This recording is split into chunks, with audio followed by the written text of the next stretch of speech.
Bismillahirrahmanirrahim. Elhamdülillahi Rabbil alemin. Vel akibetu lil muttaqin. Ve la udvana illa alel zalimin. Ve salatu ve selamu ala nebiyyina Muhammedin ve ala alihi ve sahbihi ve tabi'in. Rabbi şrahli sadri ve yessirli emri ve ahlul uqdeten min lisani yefkahu qavli. Amma ba'd. Bu günləri niyə görə xüsusi olaraq bu məsələdən danışma gərəyi hiss etdik? Bu son dönəmdə hamınıza məlumdur ki, arxa-arxaya bir çox müsəlmanların övladları vəfat etdi. Və biz də düşündük ki, həm onlar üçün bu bir təsəlli olmuş olsun, həm onlar üçün bu bir fayda olmuş olsun, həm də bundan sonra Allah Azza və Cəllə kimi bu imtihanla imtihan edərsə, Allahdan afiyət istəyirik, Allah Azza və Cəllədən bu kimi şeyləri Allah Azza və Cəllədən təmənni etmirik. Lakin kimi Allah Azza və Cəllə bununla imtihan edərsə, onlar üçün də bir təsəlli olmuş olar bərabərində. Çünki necə bilirsiniz, imtihanları biz seçmirik. Yəni imtihan, bu mənim imtihanım olsun, bu mənim imtihanım olmasın. Dünya həyatında belə bir şey yoxdur. Dünya həyatında belə bir şey yoxdur ki, imtihanları mən özüm seçim. Bizə düşən Allahdan afiyət istəməkdir, Allahdan əmin-amanlıq istəməkdir.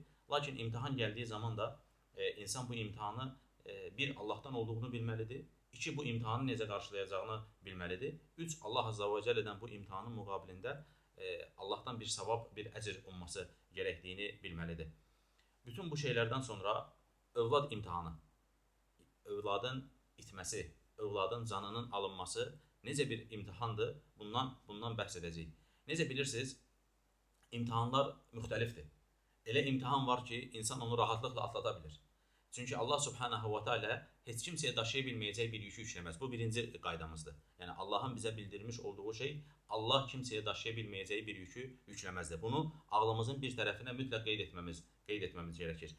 İkinci bir məsələ, bu imtihan gəldiyi zaman, həmin o imtihan elə bir imtihandır ki, elə bir oddur ki, insanın sinəsində bir alışqanlıq, insanın sinəsində bir alov yanır, və lakin o alov bir daha sönmür. Yəni elə bir imtihan düşün, insanın sinəsi yanır, və lakin həmin o sinə bir daha sönmür. Övlad itkisi, övladı itirməyin acısı digər imtihanlara bənzəməz. Yəni digər imtihanlarla yan-yana qoyulmaz. Nə qədər insanlar var ki, sən onlara desən ki, filan şeyi itirsən, dünyanı itirsən, malını itirsən, mülkünü itirsən, yoxsa yanında övlad itkisi, yəni övlad itkisi çox fərqli bir şeydir. Ona görə elə bir imtihandır ki, peyğəmbərlər bu imtihana məruz qalıblar. Peyğəmbərlər bu imtihana məruz qalıblar. Niyə görə burada peyğəmbərlər bu imtihana məruz qalıblar qeyd edirəm? Çünki ən ağır imtihana onlar məruz qalıblar.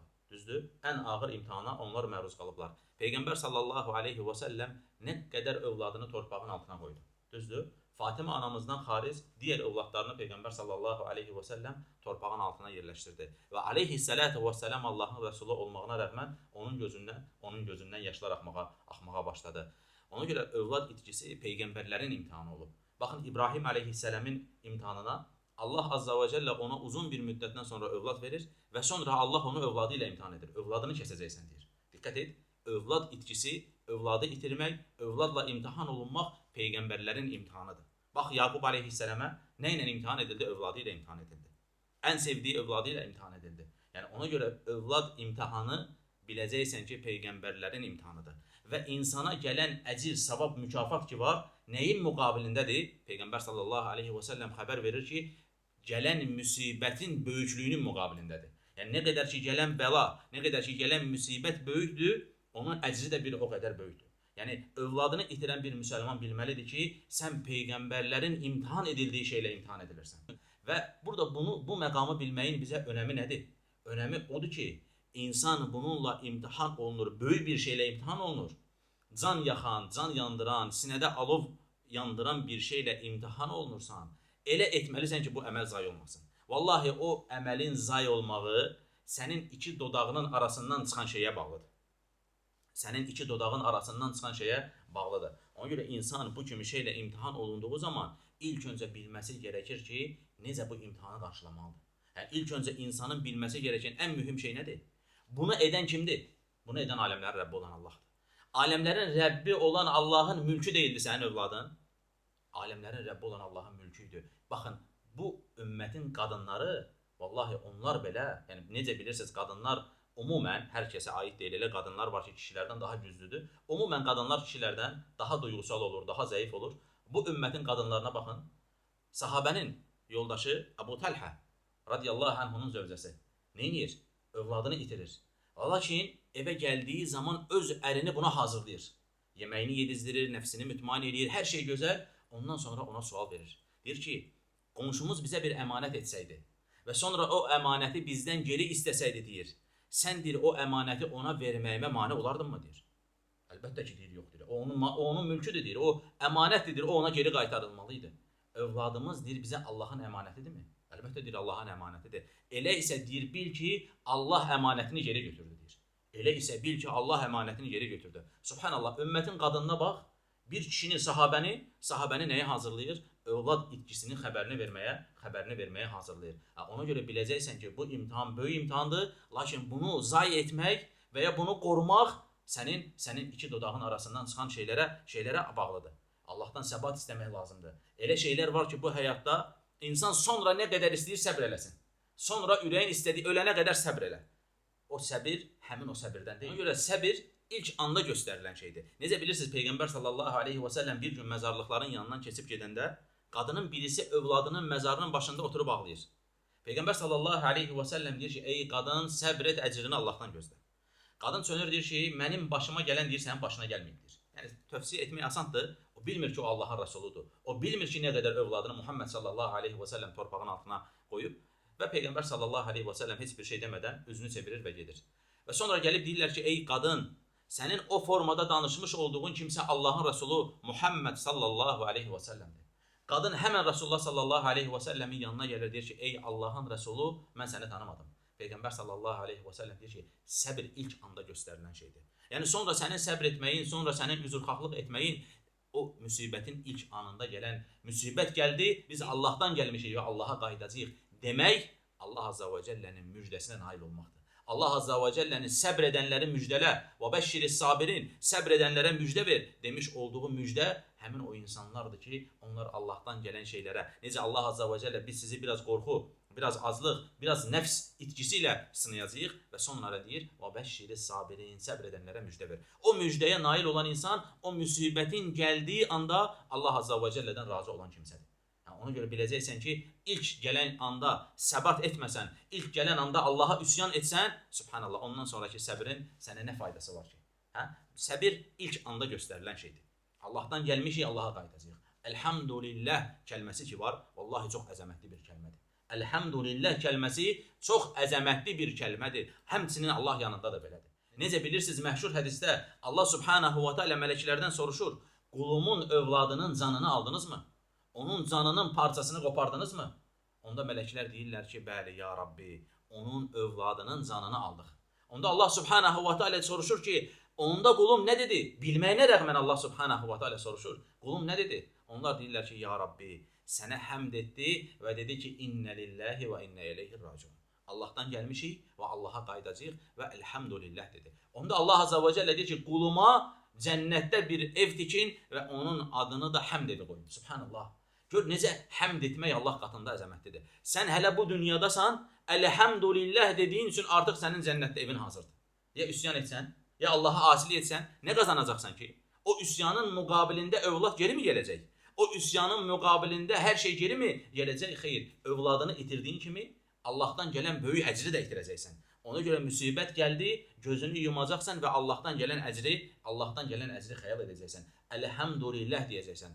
Elhamdülillah, Allahım, sənin mənim üzərimdə olan nemətlərin o qədər böyükdür ki, ya Rabbi. Sən mənə 5 vermirsən, bir dənəsini almısan. Yəni, çox mu almısan, ya Rabbi? Verdiklərini tərəzinin bir gözünə qoysam, aldıqlarını tərəzinin bir gözünə qoysam, ya Rabbi. Verdiklərim mi daha çoxdur, aldıqlarım mı məndən daha çoxdur? Allahın bizə verdikləri vallahi aldıqlarından daha çoxdur. İnsan o anda nə qədər acı böyük olursa olsun, nə qədər dərd böyük olursa olsun, insana düşən şey nədir? Allah subhanahu wa ta'ala'nın ona verdikləri ilə Allah Azza və Cəllənin ondan aldıqlarını yan-yana qoyacaq və Allaha həmd edəcək. Ta ki, övladını itirdiyi kimi, övladı ilə qiyamət günü görüşəcək olan o an ki var, Allah subhanahu wa ta'ala'nın onlara hazırlamış olduğu böyük mükafat ki var, onu itirməsin. Çünki vallahi bu dünya müvəqqətidir. Elə insanlar olublar ki, onların övladları ölməyiblər, böyüyüblər. Amma nə deyiblər bilirsən? Vallahi, deyiblər ki, kaş ki ölsəydi. Vallahi yaxı, kaş ki ölsəydi deyir. Yəni, təsəvvür elə, övlad böyüdürsən. 20 yaş, 30 yaş, elə bir övlad olur ki, sən deyirsən ki, kaş ki bu heç doğulmasaydı. Kaş ki böyle uşaq ikən ölsəydi deyirsən. Nədən dolayı onun etdiyi asiliklər, onun etdiyi valideynə qarşı üsyanlar. Vallahi internetdə gəzirdim o gün. Allahu müstəhan. Uşağın biridir, danışır deyir kim deyir ki, valideynə yaxşı baxmaq lazımdır. Valideynin haqqı belə, valideynin haqqı belə. Siz nə danışırsınız deyir. Mən deyir istəmişəm valideynimdən ki, məni bu dünyaya gətirsin. Mən deyir bu dünyaya gətirib. Bundan sonra deyir valideynlərimi heç vaxt görməsəm, nə deyir onlara yaxşılıq eləyəcəm deyir. Heç vaxt deyir onları görməsəm deyir. Mən itirəcəyim nə var ki deyir. Məndən soruşmuşdular deyir mən bu dünyaya gələndə. Belə övlad böyütmək, subhanallah. Bu övladdır yəni, subhanallah. Bu valideyn üçün göz aydınlığı olan övladdır. Deyil vallahi. Nə bilirsən sənin övladın onlardan bir fərqli olacaqdı. Allah azza və cəllə alim olandır. Allah azza və cəllə xabir olandır. Hər şeyi ən incə ayrıntısına qədər bilən Allahdır. Sənin övladını səndən almaqla Allahın sənə necə xeyir murad etdiyini sən bilmirsən. Düzdür? Ola bilsin ki Allah azza və cəllə onu səndən almaqla sənə çox böyük bir xeyirdə bulunur. Hansı ki gün gələcəkdi, bəlkə sən deyəcəydin ki kaş görsəydi. Kaş ki belə bir övladım olmamış olsaydı. Allahın bildiyini biz bilmirik. Allah azza və cəllə nəyi, nə üçün, nə zaman, nədən dolayı etdiyini biz bilmirik. Bizə düşən şey nədir? Biz quluq, qul. Qula düşən şey nədir? Allaha təslim olmaq. Allahın mülküdür.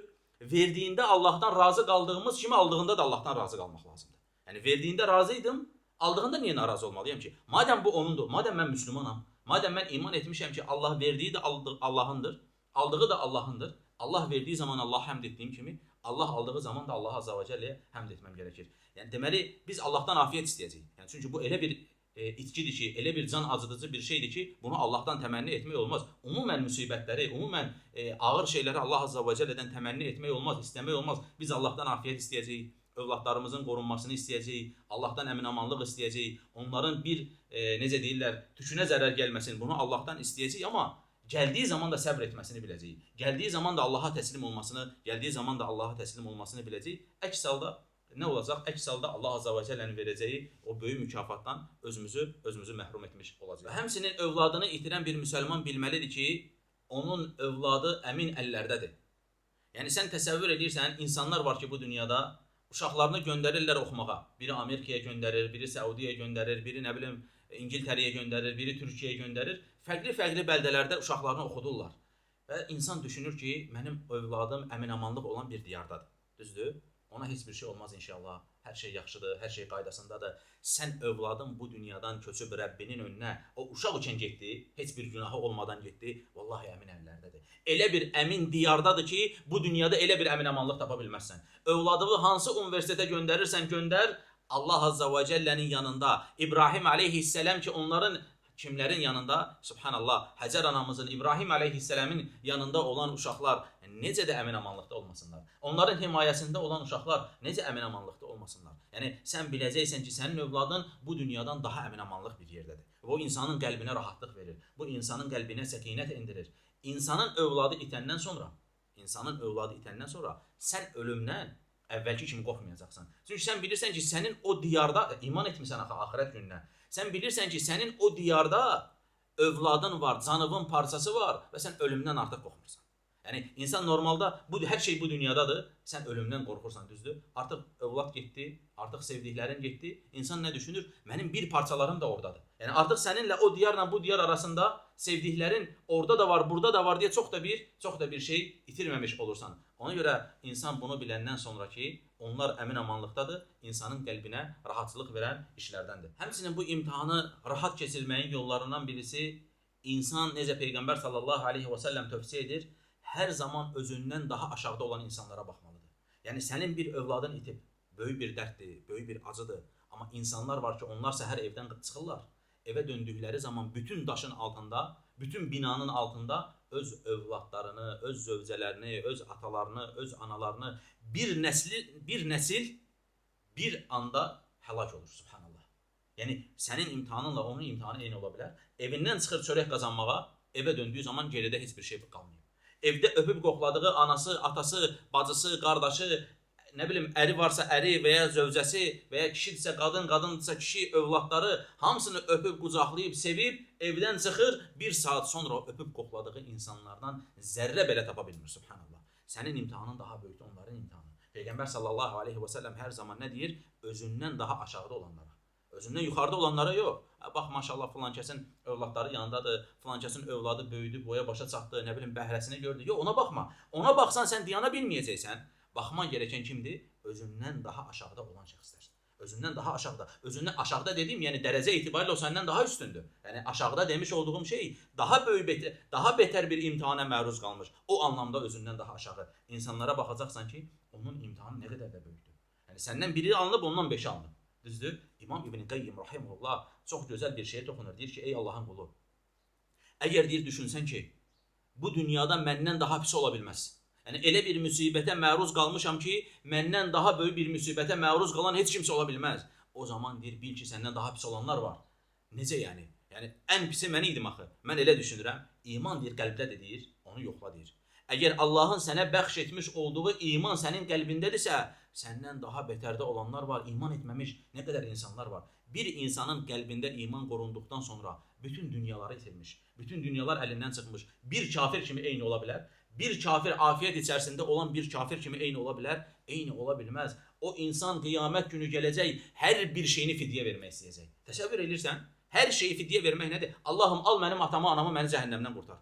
Allahım mən al mənim bu zövcəmi, bu mənim övladımı, bu mənim mülkümü, dünyaları götür ya Rabbi. Hər bir şeyimi götür ya Rabbi, amma məni o ateşə atma. Hər bir şeyini fidyə verməyə hazır olacaq. O mu daha pisdir, sən mi daha pissən? Allah Azza və Cəllə siz mümin kimi Allaha qovuşduqdan sonra Allah Azza və Cəllə sizi qovuşduracaq. Həm də sizi mükafatlandıracaq, həm də sizə xüsusi bir ev. Düşün, sənin cənnətdə bir evin var. Həmd evi. Subhanallah. Həmd evi var, həmd evi.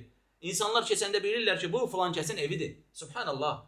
Səni Allah orada belə fərqləndirib. Səni Allah Azza və Cəllə evinin üzərinə, səni Allah Azza və Cəllə fərqləndirib evinin üzərinə həmd evi yazdırıb. Allahu Akbar. Səni necə mükafatlandırıb? Heç bununla o kafirin halı eyni ola bilər. Bu imtihana səbr edib Allahdan əcr uman kimsə ilə bütün dünyamı itirmişəm. Dünyadaykən itirib fəqət Allahın önündə hamısı cəmlənəcək. Allah sizi mükafatlandıracaq. Bununla afiyet içərisində olan bir kafir məgər eyni ola bilər? O gün o kafir ki, hər şeyini fidyə vermək istəyəcək.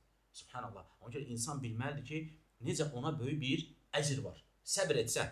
O kəslər ki, başlarına bu dünyada belə bir imtihan gəlir, baxın, həmin bu kimsələr haqqında Allah subhanahu wa ta'ala deyir ki, onlar ki, başlarına bir müsibət gəldikdə, qalu inna lillahi və inna ileyhi raciun. Onlar deyirlər ki, biz Allahdan gəlmişik və Allaha qaydacağıq. Ulaika aleyhim salavatun min rabbihim və rahmə. Onlar üçün Allahdan bir bağışlanma, bir məğfirət vardır. Onlar üçün bir əmin-amanlıq vardır. Və ulaika humul muhtadun. Və Allah Azza və Cəllə deyir ki, onlar məhz doğru yolda olanlardır. Subhanallah. Təsəvvür edirsən, sənin müjdən Allah Azza və Cəllə tərəfindəndir. Allah səni müjdəliyir. Və bəşşiris sabirin, səbr edənləri müjdələdir Allah Azza və Cəllə. Bu dünyada səni müjdəliyir. Doğru yolda olanlar onlardır. Onlar üçün bir məğfirət var, onlar üçün bir bağışlanma var. Onlar üçün cənnətdə həmd evindən bir ev var. Təsəvvür edirsən, subhanallah, nə qədər mükafatlar var sənin üçün.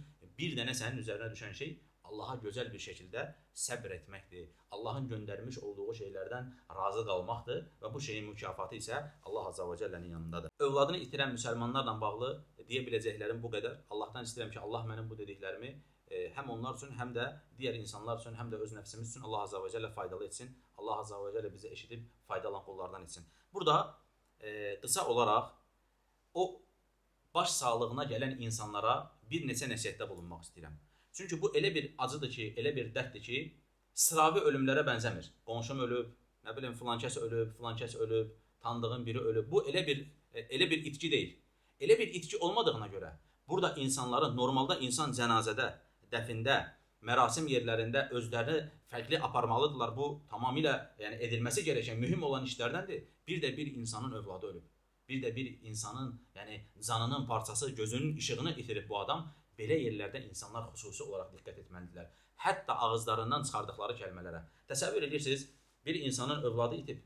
Bir insan 14 yaşına qədər, 12 yaşına qədər, 10 yaşına qədər, 5 yaşına qədər, canının parçasını itirib bu adam. Gözü hələ yaşlıdır. Adamın gəlib nəsihət etdiyi şeyə baxdı. Ağlama deyir, qardaş, ağlama. Tamam, ağlama. Bitti, bu qədər. Allah razı olsun. Sən dedin, mən də ağlamayacağım Peyğəmbər sallallahu aleyhi və səlləm ağlayıb. Allahın Resulü sallallahu aleyhi və səlləm ağlayıb, qardaşım, məndən nə istəyirsən? Məni dərdimlə baş-başa burax. Mən ağlamaq istəyirəm. Mən ağlamaqla rahatlamaq istəyirəm. Bir bacı gəlir, uşağın anasına tövsiyə edir. Bacı ağlama deyir. Niyə ağlayırsan ki deyir. Sən cənnətə qovuşasan. Yəni belə rahat danışmaq olmaz. Sən o insana nəsihət etmirsən. Sən o insanı sanki əlinə bıçaq alıb ağla de, ağla. Sən ağlamayacaqsan, mən mi ağlayacam? Sən ağlamayacaqsan, başqası mı ağlayacaq? Sən övladını itirmirsən. Mən səni anlaya bilmərəm. Yəni bəzi insanlar gəlirlər, mən səni anlayıram deyir. Vallahi sən məni anlaya bilməzsən. Yəni o söz insana acı verən bir sözdür. Yəni insan təsəvvür elə oturub ağlayır. Sən də gəlmirsən ki, mən səni anlayıram, mən səni anlayıram. Yəni adam da həyasından dönüb deyir, qardaş sən məni necə anlayırsan?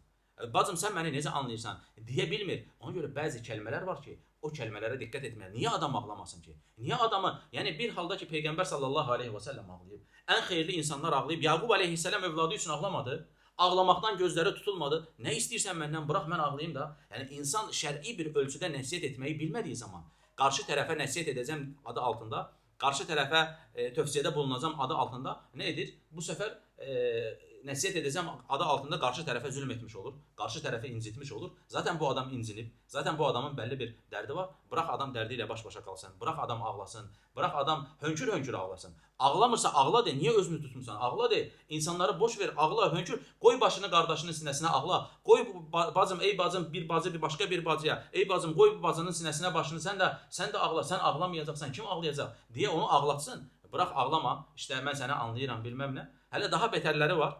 Gəlirlər, yəni uşaq daha dəfin torpağın altına yeni qoyulub, dönüb uşağın valideynindən sonra necəsən deyir. Yaxşısan qardaş da, hər şey yaxşıdır. Yəni bu sualdırmı yəni? Yəni necəsən? Baxın, nəyə görə deyirəm? Kəlmələrə diqqət etmək lazımdır. Elə anlar var ki, onlar həssas olan anlardır. Elə anlar var ki, vallahi insanlar o kəlmələri unutma. Sən unudacaqsan, sən necəsən deyəndə də unudacaqsan, sən işlər necədir deyə soruşur. Yəni uşağın atasından işlər necədir soruşur. Yəni düşünə bilirsən, adam o qədər duyğusuzdur, adam o qədər hissiyatsızdır ki, işlər necədir deyir. İşlər əladır. Yəni tam da dərdimiz iş dərdidir də.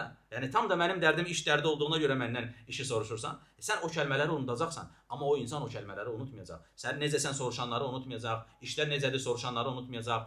Ağlama, biz səni anlayırıq deyənləri unutmayacaq. O kəlmələr ha belə insanın beynində dolaşacaq. Ona görə xüsusən övlad itkisi ilə imtihana məruz qalan insanların yanına getdiyiniz zaman kəlmə ya danışmayın, yəni qucaqlayın, baş sağlığı verin, Allah rəhmət etsin, dua edin. Danışa bilmirsənsə danışma. Nəsihət edə bilmirsənsə nəsihət etmə. Çünki sən nəsihət altında qarşı tərəfi incidə bilirsən. Son bir məsələ, görürsən ki, müsəlman qadın da övladını itirib, xüsusən qadınlar arasında daha yaygın olur. Yüzlərlə qadın bir anda o qadının evinə gəlir. Bu çox gözəl. İnsan o anda nə qədər çox müsəlman görsə, bir o qədər onun üçün rahatlıqdır. Elhamdülillah, bacılarım mənim yanımdadır. Elhamdülillah, qardaşlarım mənim yanımdadır. Amma bir şeyə diqqət etmək lazımdır.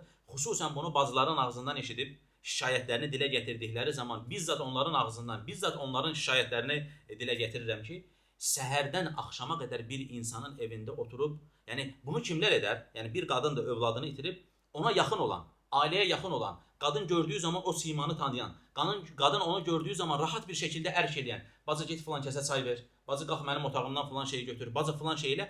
Bu evə yaxın olan, ailəyə yaxın olan insanlar səhərdən axşama qədər də otursunlar. 3 gündə bərabər o qadınla qalsınlar, bundan yana bir problem yoxdur. Amma üzlər bir-birini tanımadığı zaman, gəldi baş sağlığı verdi, yəni düşün, yəni kişi qadın evdə darıxmasın deyə, qadını evdən götürür, gətirir, qoyur ki, get o bacıya baş sağlığı ver, səhərdən axşama qədər qadın orada oturur. 3 dənə uşaqla, 4 dənə uşaqla. Gündüz bu uşaqlar acıyır, axşam bu uşaqlar yemək istəyir, səhər şirinçay istəyir, bilməm nə istəyir. Yəni belə bir ortamda sən narahatçılıq verməyə başlamısansa, Allahdan qorxman lazımdır. Sən bura nə üçün gəlmişdin? Yəni ərin işə getsin, sən evdə darıxmayasanmı deyə gəlmişdin? Yox, sən bura gəlmişdin ki, o müsəlmana rahatlatasan, o müsəlmana nəsihət eləyəsən, onu qucaqlayasan, səni bir müsəlman olaraq yanında görsün, sevinsin, rahatlasın. Amma sən artıq yük olmağa başlasan, sən artıq o müsəlmanlara rahatsızlıq verməyə başlasan, bu zaman artıq o məqsəd hasil olmaqdan çıxır. Ona görə insan baş sağlığı verməyə gedirsə, oturdu yarım saat, 1 saat baxdı, ortam gedənlər var, gələnlər var, ortam biraz gərilməyə başlayır, insanlar sıxdı, insanlar gələn var, gedən var. Sən gördün ki, artıq sənin missiyan bitdi. Səni gördü yanında, müsəlmanları gördü yanında, sevindi, qucaqladı, həmd etdi Allaha. Sənin işin bitdi. Sənin nə etmən lazımdır? Oranı tərk etmən lazımdır. Bir gün sonra yenə gəl, baş göz üstünə, amma orada səhərdən axşama qədər 3 dənə uşaqla, 4 dənə uşaqla oturub, mən baş sağlığına gəlmişəm, ərim işdən axşam 11-də gələcək, 1 saatda kafedə oturub sonra gəlib məni götürəcək. Bu çox da isabətli bir yol deyil. İnsanlara düşən şey bir-birlərinə əziyyət verməməkdir. Tabii o bacımızı yalnız buraxmayacağıq. Onun yanında kimlər olacaq? 3 dənə, 5 dənə onun daim gördüyü, ona daim yaxın olan, simasını tanıdığı, ona ərk elədiyi insanlar onu buraxmayacaqlar. Ailəyə yaxın olan insanlar onun yanında olacaqlar. Amma üzünü tanımadığı, 4 dənə uşaqla gəlib onun evində səhərdən axşama qədər oturan insanlara məşəqqətdən başqa bir şey olmayacaq. Ona görə yarım saat, 1 saatın sonucunda evi tərk etmək lazımdır. Bu da bacılarımızın dilə gətirdiyi şikayətlərdəndir. Biz çünki müsəlman olan insanlarıq. Biz nəfsimizlə, ay məni evində istəmədi, ay nə bilim orada belə oldu, mənim uşağım yemək istədi. Yəni ora yemək yeridirmi? Yəni uşağını götürüb lokantaya mı gəlmisən yəni? Yəni çay istəyirsən, yemək istəyirsən, bilməm nə istəyirsən, insanın Allahdan qorxması lazımdır. İnsanın biraz daha düşüncəli olması lazımdır. Amma yox, bunun da səbəbi nədir? Ər işdən evə qayıdanda götürəcək, qoyur ora səhərdən axşama qədər orada otursun. Bu kimi şeylərə diqqət etmək lazımdır. Çünki dediyim kimi dərd böyükdür. İnsanın zaten kifayət qədər dərdi var. Bir də sənə yeməklə, ona çayla, ona suyla, onun uşağı evi batırdı, o uşağı bilməm təharət istədi, təharətin qabağında 100 dənə sıra var. Bu kimi şeylərə diqqət etmək lazımdır ki, rahatlatmaq üçün gedilən yerlərdə məşəqqətlə insanlara əziyyətlə geri dönülməmiş olsun. Bu danışdıqlarımı ilk öncə mənim asi, günahkar olan nəfsimə faydalı etsin, sonra da digər müsəlman qardaşlarımıza və bacılarımıza Allah Azza və Cəllə bunları faydalı etsin və axiru davana elhamdülillahi rabbil alamin.